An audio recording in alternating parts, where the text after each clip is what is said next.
Beneath the sterile glow of hospital lights, where machines whispered secrets in steady rhythms, and every heartbeat was measured like a ticking clock, a woman lay perfectly still while an entire city believed she was already halfway gone. Yet somewhere between the hum of wires and the hush of midnight footsteps, something unseen was watching, waiting, calculating. If you believe that truth has a way of finding even those who hide behind power and silence, stay with this story and share it with someone who understands the cost of secrets, because what unfolds here is not just about a crash, a coma, or a lie, but about the fragile moment when pride meets conscience and destiny chooses its voice. The accident happened on a rain-slashed highway where the sky seemed determined to erase the road from existence.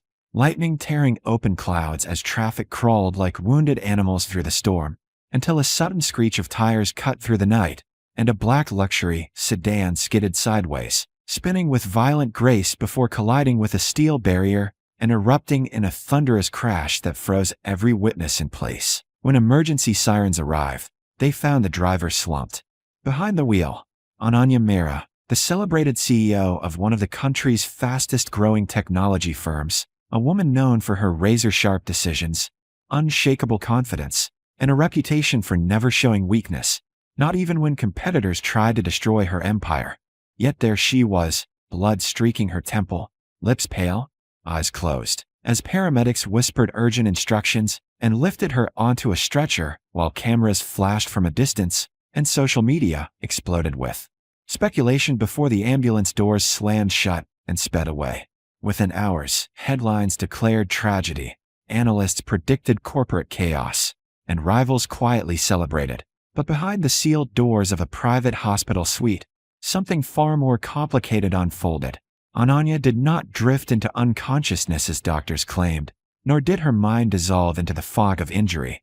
Instead, she listened, alert and aware, absorbing every word spoken around her bed while she chose silence as her shield, because 3 days before the crash, she had uncovered a truth so dangerous that confronting it directly would have shattered her career, exposed powerful allies, and destroyed the carefully constructed identity she had built over decades. To the world, she became a symbol of vulnerability, a fallen titan suspended between life and death. But in reality, she was buying time, hiding from the consequences of knowledge, measuring her next move while pretending she had none. Days passed, then weeks, and the hospital corridor outside her room developed a quiet rhythm. Doctors came and went with practiced efficiency. Executives visited with anxious politeness. Journalists waited for updates, and nurses whispered rumors about whether the great So would ever wake up. But among them all moved a man few noticed, pushing a cleaning cart with slow, deliberate steps, his uniform faded, his posture tired, his presence nearly invisible. His name was Ravi Sharma, a janitor on the night shift, a single father whose world revolved not around corporate power or public perception, but around a small hospital room 2 floors above where his young daughter slept beneath blankets decorated with cartoon stars, her fragile body fighting a disease he could neither pronounce nor afford to conquer. And every night after mopping floors and emptying bins, Ravi would pause outside her door, watching her breathe, counting seconds between each rise and fall of her chest as though time itself might listen if he watched closely enough. It was Ravi who first sensed that something was wrong with the story everyone else accepted without question.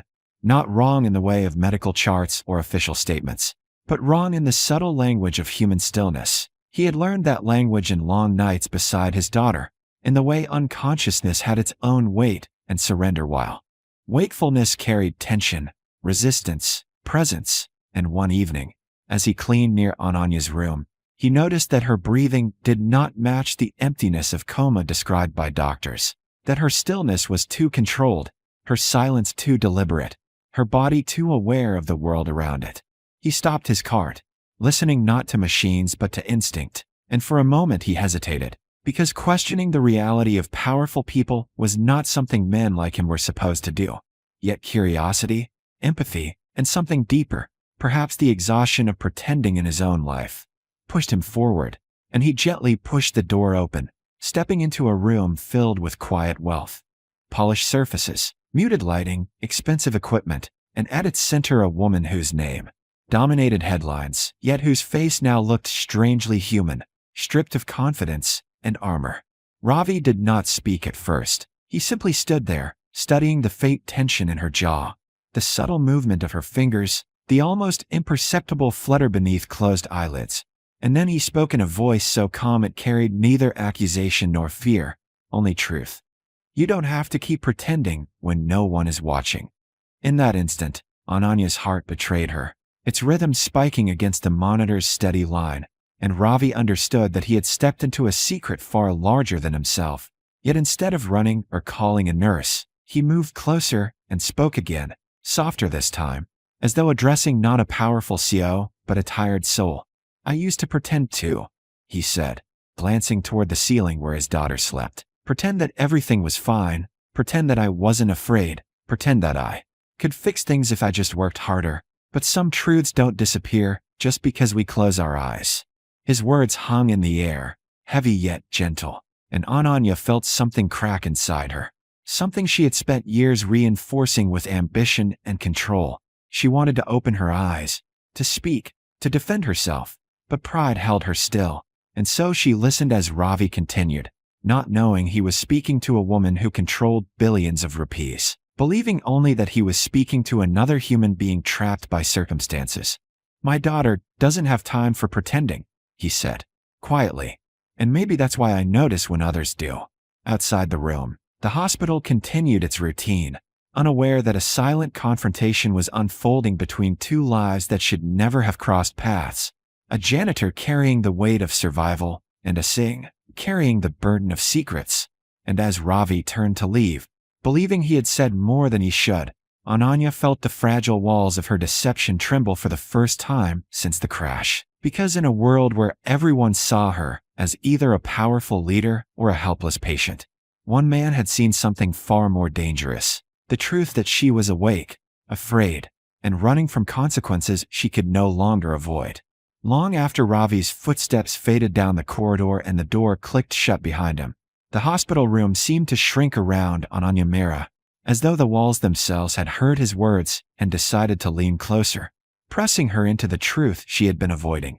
She remained motionless, eyes closed, lips still, yet inside her mind everything was moving too fast. Memories, calculations, fears, possibilities. Because for the first time since the crash, the illusion of control she had, so carefully crafted, felt dangerously fragile, and she realized with unsettling clarity that pretending to be unconscious was far easier than pretending not to be seen. The night stretched on, and she listened to every sound with sharpened awareness. The soft squeak of shoes on polished floors, the distant cough of a patient, the low murmur of nurses discussing shifts, the mechanical sigh of the ventilator beside her bed, each noise now carrying meaning she could no longer ignore, because somewhere beyond these walls, a man who had nothing to gain and everything to lose had glimpsed her secret and chosen not to expose it, and that choice unsettled her more than any threat ever could. By morning, doctors arrived with their familiar routines, shining lights into her eyes, adjusting tubes, murmuring clinical assessments, while executives from her company waited anxiously in the lounge, speculating about leadership transitions and stock prices. But Ananya heard only echoes of Ravi's voice, calm, tired, honest, and she wondered when she had last spoken with such honesty to anyone in her life. Her entire career had been built on strategy, negotiation, and power, yet none of those skills could explain why a janitor's quiet observation felt more dangerous than hostile takeovers or boardroom coups.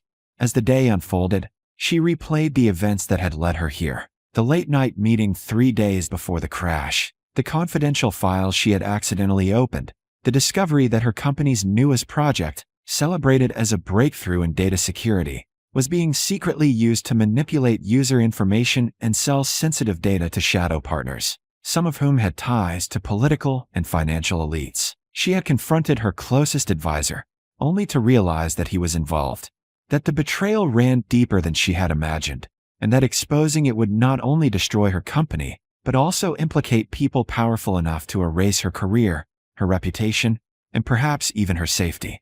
The crash itself had been both accident and opportunity. A moment when fate offered her an escape route disguised as tragedy. And she had seized it instinctively, deciding that silence was safer than confrontation, that being a victim was easier than being a whistleblower, that disappearing into a coma could buy her the time she needed to decide whether to fight or surrender. Yet now, lying beneath pristine sheets while the world mourned her vulnerability, she felt a strange reversal of power. The janitor who cleaned floors at night had become the only person who truly knew her state, and in his quiet refusal to exploit that knowledge, he had unknowingly shifted the balance of her carefully constructed plan. That afternoon, Ravi returned to the corridor outside her room, pushing his cart with the same measured rhythm, but his thoughts were heavier than usual. He wondered whether he had imagined the tension in her stillness, whether he had crossed an invisible line by speaking to someone far above his world, and yet he could not shake the feeling that he had glimpsed something real behind the layers of wealth and machines, a human being caught between fear and responsibility. When he passed her door again, he slowed, uncertain whether to look inside, but as he hesitated, he heard the faintest sound from within, not a voice, not a movement, but a subtle shift in the air, as though someone had turned slightly toward the door, and against his better judgment, he stepped closer, resting his hand briefly on the handle without opening it, feeling a strange connection he could not explain. Inside, Ananya sensed his presence before he entered. She felt it in the quiet tension of the room, in the way silence seemed to gather itself, and though she kept her eyes closed, her thoughts raced with questions she had never allowed herself to ask before. Why did his words matter so much? Why did she feel exposed not by enemies, but by empathy? Why did the idea of being seen as a coward hurt more than the possibility of losing everything she owned? As hours turned into evening, her visitors dwindled, leaving only the steady pulse of machines and the echo of footsteps fading down hallways, and she began to realize that her greatest fear was not exposure, but irrelevance, the possibility that her silence might allow injustice to continue while she hid behind the comfort of victimhood. Late that night, when the hospital settled into its quietest hour, Ravi returned once more, this time to empty bins inside her room. He moved carefully, respectful of her supposed unconsciousness, but as he reached for the trash can beside her bed, he noticed something that made him pause, the slightest tremor in her fingers, barely visible, almost imagined, yet unmistakably alive. And in that instant he understood that the lie was no longer just hers, but something that now connected their lives in ways neither of them had chosen. He did not speak this time. Instead, he finished his work silently, but before leaving, he placed a small folded piece of paper on the bedside table, something so ordinary that no one else would notice it, and walked away without looking back. Minutes later, Ananya opened her eyes for the first time since the crash, not fully, not enough for cameras or doctors, but enough to see the paper resting beside her hand, and when she slowly unfolded it, she found only a single sentence written in uneven handwriting. Sometimes waking up hurts less than pretending forever. The words pierced through her defenses with quiet precision, and as she stared at them, she felt the weight of her decision pressing closer, heavier than the crash, heavier than the secrets she had uncovered, heavier than the fear of powerful enemies, because she knew that the moment she truly woke up, her life would never return to the safety of silence again. By the time dawn crept through the narrow gap between the curtains and the glass, painting the hospital walls in pale gold, Ananya Mehra understood that her silence had reached its final hour, because pretending to sleep was no longer a strategy. It had become a prison, and every second she remained inside it, the world outside continued to move in directions she no longer controlled. The folded note lay crumpled in her palm, its simple words burning with a truth she could not erase, and as footsteps approached down the corridor, she felt a shift not only in the room but within herself, a subtle breaking of the barrier she had built between fear and responsibility. When the doctors entered, they were prepared for another routine check, another day of cautious optimism and scripted updates, but they froze mid-step when they saw her eyes open, fully open this time, clear, focused, undeniably awake. And in that instant the hospital erupted into controlled chaos, nurses calling out vitals, machines recalibrating, phones ringing, executives being summoned, while Ananya lay still, not as a silent patient, but as a woman who had finally chosen to face what she had been running from. News of her awakening spread faster than the storm that had caused the crash, and within hours, headlines screamed of miracles, investors breathed with relief, and social media celebrated the return of a fallen icon. Yet behind the spectacle, Ananya felt only a quiet, relentless resolve taking shape, because she knew that waking up was not the end of her story. It was the beginning of consequences she had deliberately postponed. When Ravi arrived that night, uncertain whether he would still find her motionless behind glass and machines, he stopped at the doorway in disbelief, seeing her sitting upright, her gaze steady, her presence no longer hidden, and for a moment neither of them spoke, because words felt inadequate to describe the strange bridge that had formed between their lives. Finally, Ananya broke the silence with a voice that was softer than the boardroom speeches she was famous for, asking him to sit, not as a janitor, not as an employee, but as a person whose honesty had reached her when power could not. She did not confess everything, not yet, but she told him enough to reveal the weight she carried. The discovery of corruption, the betrayal of trusted allies, the fear of retaliation, the temptation to disappear. And Ravi listened without interruption, his expression neither judgmental nor impressed, only deeply human, until he said something that stripped away her last illusion of superiority. "You were afraid of losing everything," he said quietly. "But some people are afraid because they already have nothing left to lose." The simplicity of his words left Ananya silent, and in that silence she finally understood that courage was not measured by titles or wealth, but by the willingness to stand up when silence felt safer. Days later, when she was strong enough to walk into her company's headquarters again, the atmosphere shifted instantly, as though the building itself sensed that something irreversible was about to happen. Executives smiled with relief, employees whispered in corridors, and cameras waited outside.